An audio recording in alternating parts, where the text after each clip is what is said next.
Pagpalang araw mga sikap, another day, another vlog. Ako si Sikap, ang taong sumisikap, walang may inasahan kundi sarili lamang mga sikap. Ngayong araw mga kasikap, may bagong project tayo. So marami-rami ito mga kasikap. Ang unang gawa ko mga sikap ay follow with shipper mga kasikap. Ayan. So, with Chinese cooler ito mga kasikap. Pag marunong ka magtahi mga kasikap, ay magagawa mo lahat. So, bless ako kay Lord kasi binigyan niya ako ng talent na ganito mga kasikap. Mapagod naman siya mga kasikap pero okay lang kasi alam ko na makakapira tayo at makakabuhay sa ating sarili mga kasikap at sa ating pamilya. Ayan. Tingnan niyo mga kasikap. Relax lang din relax lang din ako mga kasikap sa pagtatahi. Ganun lang talaga mga kasikap pag marunong ka na. Pag first time mo pa lang nito mga kasikap, ay kabahan ka. Kasi nung araw, nung nagsisimula ako nito mga kasikap sa aking trabaho na ito, ay hindi din ako marunong.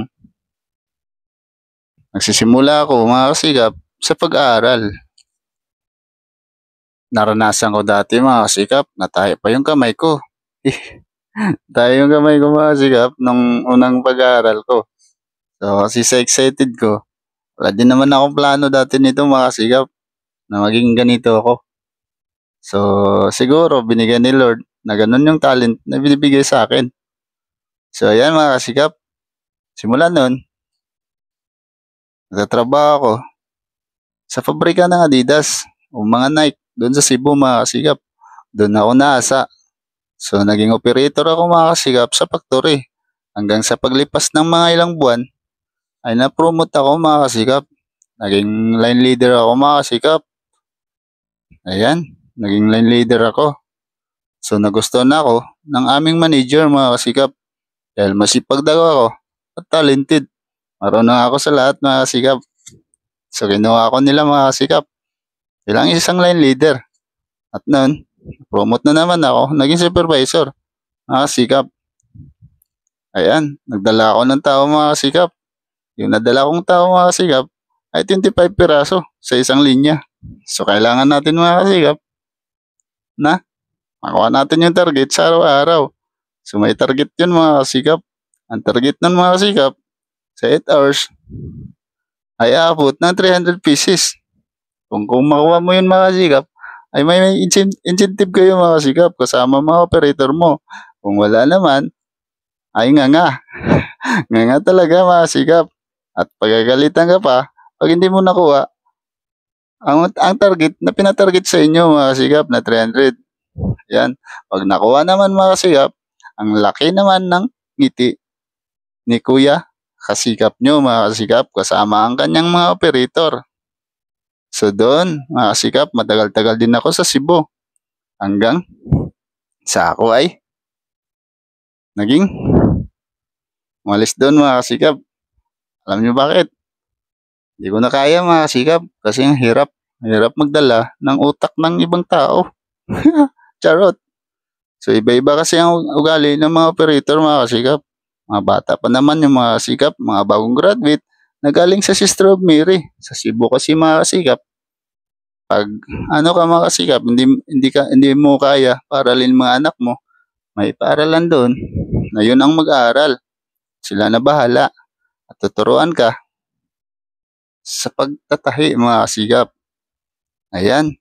So hanggang sa ako ay nagdadala na ng tao mga kasikap sa pabrika. Doon na ako naasa. Alam ko na lahat. Ang lahat ng mga teknik sa pagtatahi mga kasikap. Lahat ng mga machine mga kasikap. So hanggang sa na ako nasawa. Ayun. Umalis na ako mga kasikap sa pabrika na yon. So hindi lang yun mga kasikap. Pumunta ako sa ibang pabrika. At hindi na ako naging line leader o supervisor mga kasikap. Naging operator na lang mga kasikap. So hanggang na naman.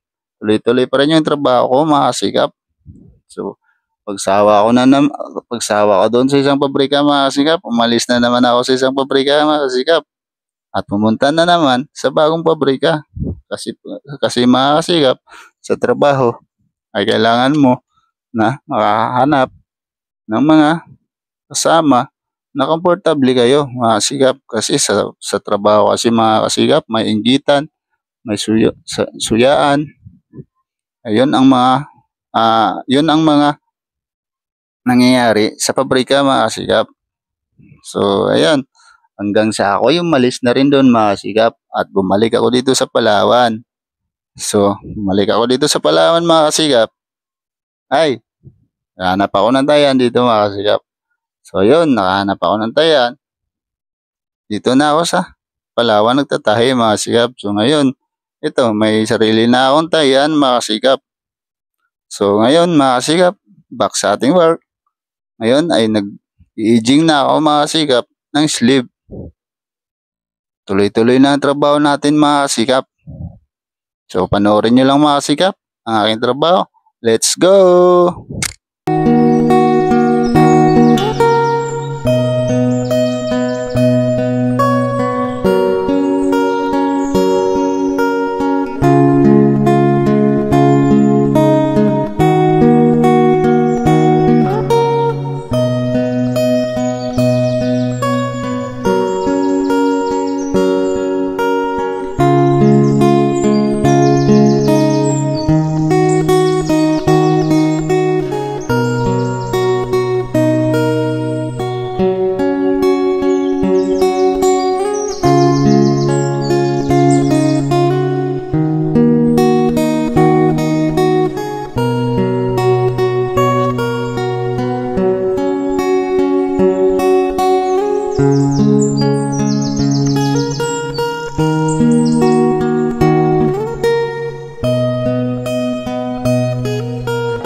Mga kasigap, sa time na ito mga kasigap, madaling araw na mga kasigap, mga 3 AM na po mga kasigap sa oras na ito. So nakikita nyo mga kasigap, sobrang antok ko na yan kasi wala akong tulog mga kasigap nakaraang na gabi mga kasigap sa paggawa ng mga aras na gawa ko mga kasigap. So kahit ganyan mga kasigap, sobrang pagod na ako, kinakaya ko pa rin mga kasikap para matapos ko yung aking gawa mga kasikap, kasi yan yung promise ko na matapos, kasi kailangan na po ng magsusuot nito mga kasikap.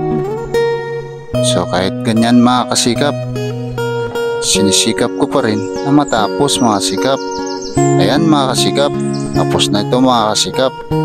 Ito na po yung ating gawa mga kasikap. Sobrang pagod at puyat, natapos rin mga kasikap. So ayan mga kasikap, lalagay na natin sa plastic. Thank you Lord, maraming salamat sa pagbigay ng lakas at magandang pangangatawan at pag-iisip mga kasikap na nakayanan ko ang pagod at hirap mga kasikap. Ayan, thank you Lord, sobrang sobra. Sana marami pang blessing na dumating sa aking buhay mga kasikap.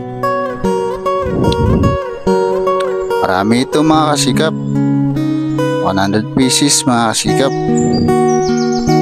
Sobrang saya ko dito mga kasikap dahil sa pagkatapos ng puyat at pagod natapos din mga kasigap. Hanggang dito na lang. Paalam. See you sa next vlog. Mga kasigap. Bye!